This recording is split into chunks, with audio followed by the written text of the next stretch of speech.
This is CNN. Arrests in Los Angeles. 4 men face charges in the taped beating of a truck driver during the riots. Has video justice come full circle? President Bush and the Democrats declare a political truce. Can they hold their fire long enough to start rebuilding America's cities? And a drive through a war zone. What danger lurks on the road from Sarajevo? This is The World Today with Catherine Crier at the CNN Center and Frank Sesno in Washington.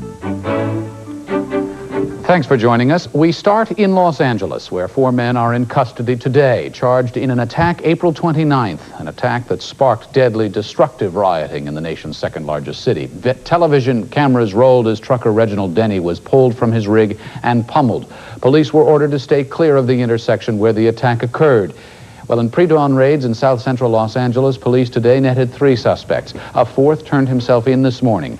Charged in the Denny attack are 19-year-old Damian Williams, arrested by L.A. Police Chief Daryl Gates personally, 27-year-old Henry Watson, 20-year-old Antoine Miller, and 33-year-old Gary Williams. Police say all 4 suspects are either members or associates of the Crips street gang. Police say further arrests are expected.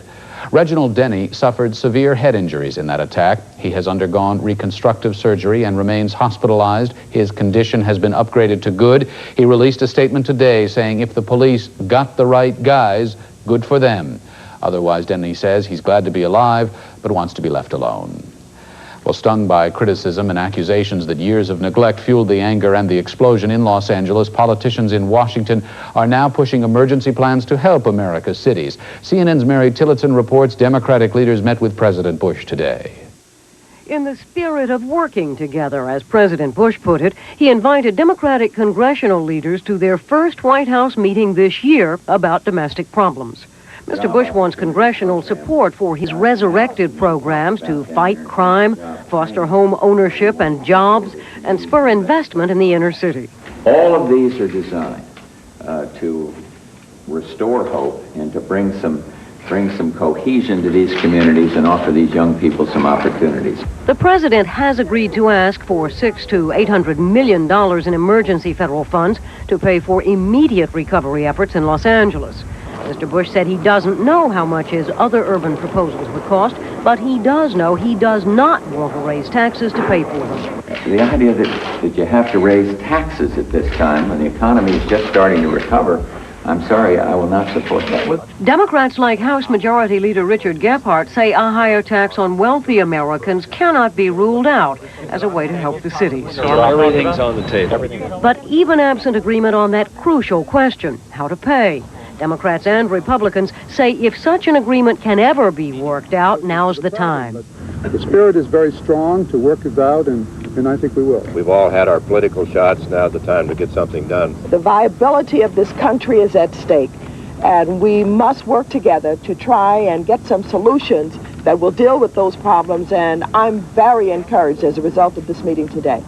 Representative Waters is from Los Angeles, but mayors from New York, Cleveland, and Seattle told Congress all cities need help urgently. I know unless we deal with these basic issues of fairness and economic opportunity, our nation is in for more than just a long, hot summer. We are in for a long, hot decade. The first legislative step toward new aid for urban America could come before another 24 hours have passed. As early as Wednesday, the House could take up emergency federal funds for Los Angeles.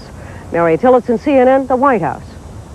And turning now to Yugoslavia, the Bush administration today recalled its ambassador to Belgrade to protest what it considers Serbian aggression in Bosnia-Herzegovina. Yesterday, the 12 nations of the European community did the same thing. Serb leaders reportedly have declared a unilateral ceasefire in Bosnia. But in the capital of Sarajevo, there are few signs that peace is taking hold. Shelling continued today, and the last European community observers pulled out. Terry Lloyd has our report. Overnight, a burst of parting shots in the distance to convince the last remaining monitors it was time to go. They were unwelcome by the militias, and that was made clear. At first light, Special Envoy Colm Doyle emerged en route to Lisbon to brief Lord Carrington on the latest events. The monitors hastily packed, anxious to leave Sarajevo before news became widely known that European ambassadors were being withdrawn from Belgrade. As former Gurkha officer Jeremy Braid knew all too well, this new development could enrage the Serbs. I hope very much that the situation improves to the point where we can think about coming back. Are you concerned about the route out for your own safety?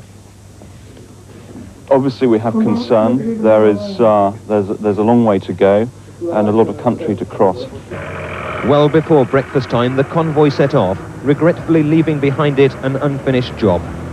It was the start of a precarious 200-mile journey which would take them through a gauntlet of checkpoints.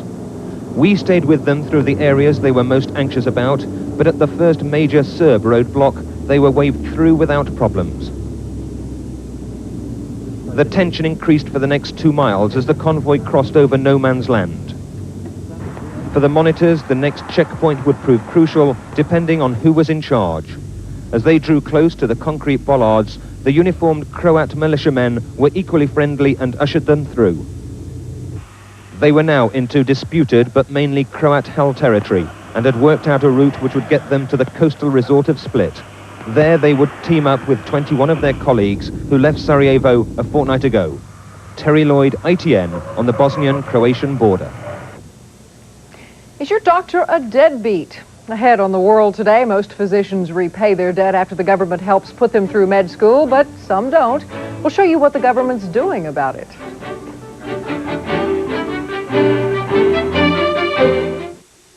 I'll be vacation here 40 years. 40 years. Before the lake's dried up. Remember Granddad? 40 years. Except when we buy a new car. Then we spend our vacation going to the bank for a car loan. First to the bank, then to the dealer, back to the bank. Why a bank? Dad, Granddad, they did it. I did it. He'll do it. Ah, tradition. Habit. Break your old banking habit. Finance or lease your new vehicle with GMAC right at your GM dealer.